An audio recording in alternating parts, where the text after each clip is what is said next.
বিসমিল্লাহির রহমানির রহিম। এই যে দেখেন গরমের মধ্যে আজকে দেখেন কত সুন্দর একটা ফার্মের আম নিয়েছি। ফার্ম বলতে কি জানেন, খুবই হেলদি মোটা। তো এটা দিয়ে আজকে টক ঝাল আচার বানাবো।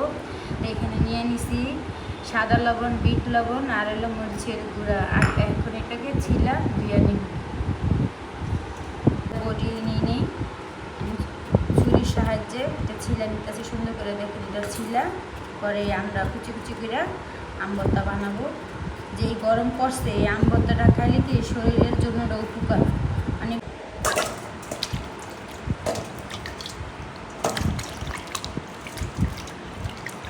এখন এটা ধুয়ে ফেলাই এটা আমি একটা বোলের মতন শাক এটা কিনে নিছি। এটা বলে সব তরকারি কাটা যায়, এটা মিথ্যা কথা, কোনো তরকারি কাটা যায় না। আমি অনেক চেষ্টা করছি, কিছুই কাটা যায় না। ওই কোনো রকম একটু গাজর আর ওই আম আর পেঁপে করা যায়, বলে এটাতে ঝামেলা শেষ।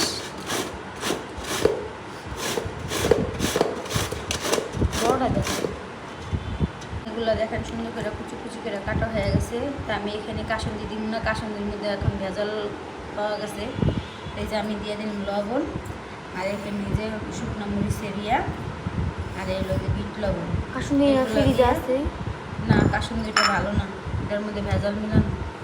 কাসুন্দি ছাড়াই খামো, শরীরের জন্য খামো, আর ভেজাল খাই আর অশান্তি করতে চাই না।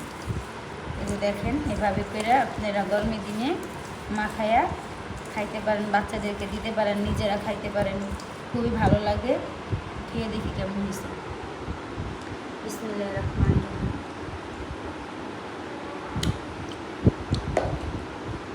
সেই শাক। সবাই ভালো থাকেন, সুস্থ থাকেন, এইভাবে করে বানাই খেন। আল্লাহ হাফিজ।